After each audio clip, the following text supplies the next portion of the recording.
He from the Cornelius. Barack, you said years ago to try to justify that Cornelius was an Edomite, you said he from the famous Corneli family. Who the fuck is what the hell? What are you talking about, Barack? Where did you get that from? From the famous corned beef family. The famous Corneli family, man. Are they? I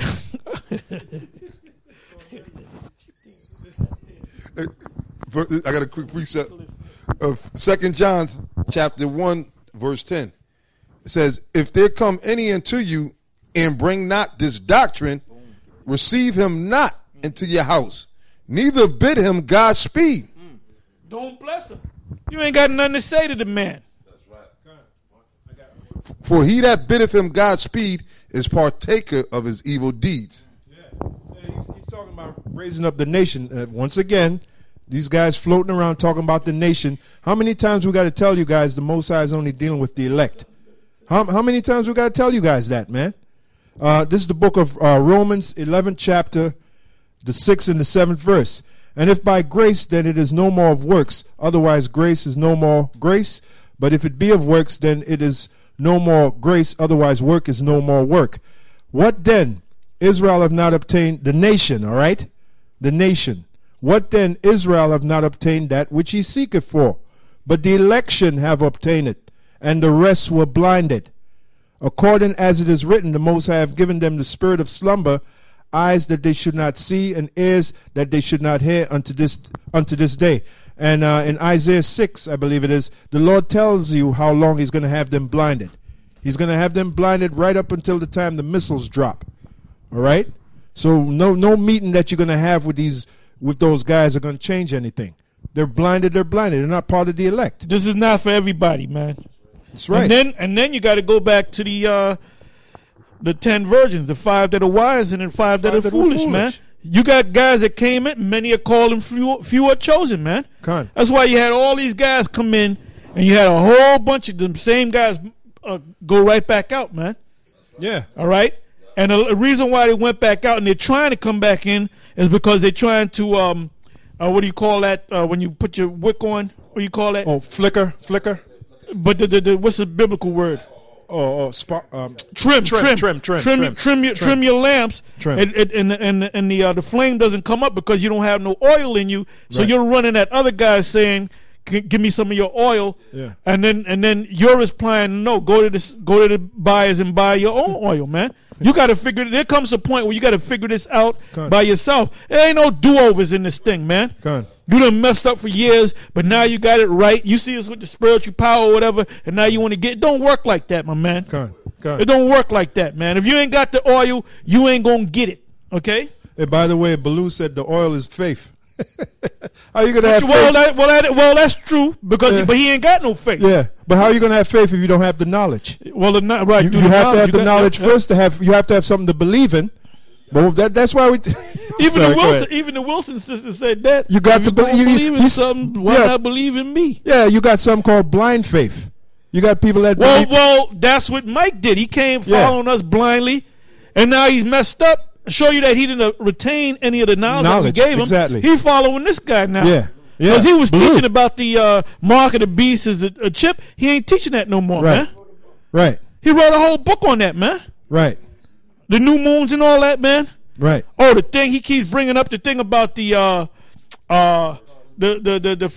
Feast of Weeks and all that, all right? And he said it's not on the calendar. Well, if it's not on the calendar, we'll check that and put it back up there, okay? You happy now? Okay? Happy bitch. But it's on the calendar, right? Right. Now, it doesn't say in the scriptures, it doesn't say on this day. You keep it. Basically, in the ancient world, back our forefathers, when the Passover came in, you planted seeds, and you had what was called the first fruit. In other words, about 2 months, or 49 days, and the 50th day and all that. But it's like a seven Sabbath, which is 49 days. And then that day after that is the 50th day.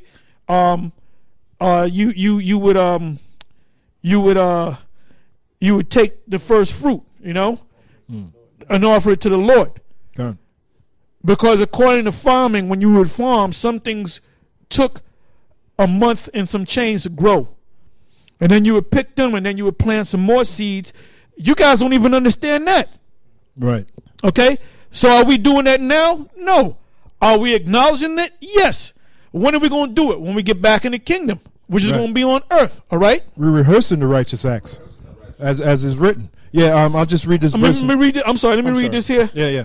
Okay. This shows you that this is not for everybody, all right? It says, I'm going to start from Revelation 14:2. Let me start at 1. And I looked, and lo, a lamb stood on the Mount Zion, and with him 144,000. That's not the whole nation of Israel. Having his father's name, written in their foreheads. 2. And I heard a voice from heaven as the voice of many waters, as Yahushua, and as the voice of a great thunder. And I heard the voice of harpers harping with their harps. 3. And they sung, as it were, a new song. Ultimately, that's the kingdom, before the throne and before the 4 beasts and the elders. And no man could learn that song, which is us now, but the 144,000 which were redeemed from the earth. All right? We were redeemed. In other words, the Lord ain't coming to save the whole nation of Israel. He's coming to save the 144,000 and the rest of the 1/3. When it speaks about that great multitude wearing the white robes in Revelation 7, that's taught. Well, I'm gonna go into it. I'm gonna go to Revelation 5. Let me go right to the point. When you're done, I got 2 quick precepts as well.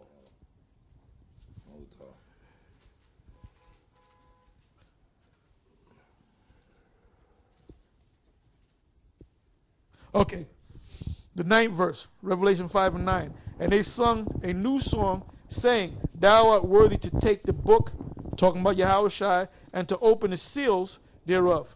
For thou wast slain, and hast redeemed us. The redeemed us is not talking about all of Israel. It's talking about the elect, the 1/3. Us to the Most High by thy blood, out of every kindred and tongue and people and nation. That's talking about Israel, all right? Because we scattered all over the place. 10.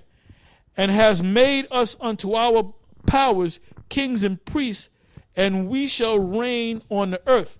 Now, ultimately, when we have our sons, our children, they're going to reign too in that 1,000-year reign. But there's only going to be a certain elect. The elect is really talking about the 1/3, starting off with the 144,000 and the rest of the 1/3. The 2/3 are not going to make it. They ain't going to come back. They're going to come back in the kingdom, though. Right. So when you're trying to get all of Israel and we got to save this nation, it ain't about saving the nation, brother. All right, it's about gathering the elect.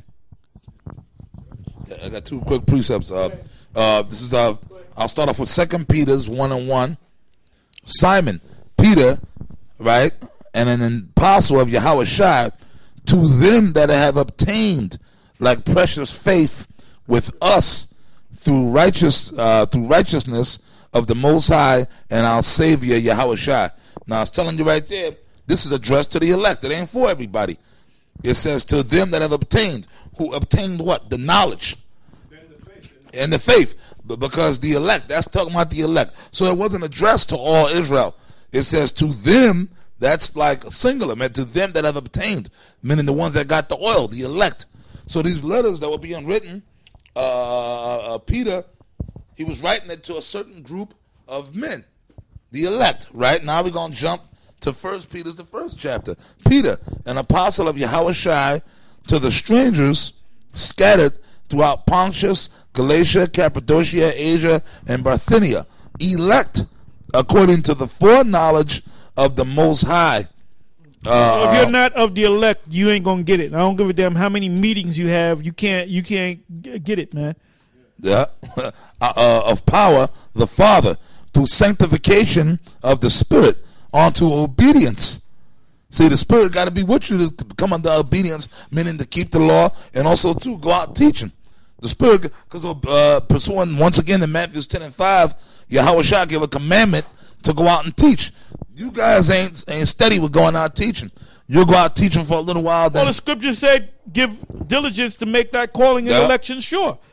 That's how you know that you may be of the elect. And I'm going to tell the truth. A lot of y'all wasn't diligent, man.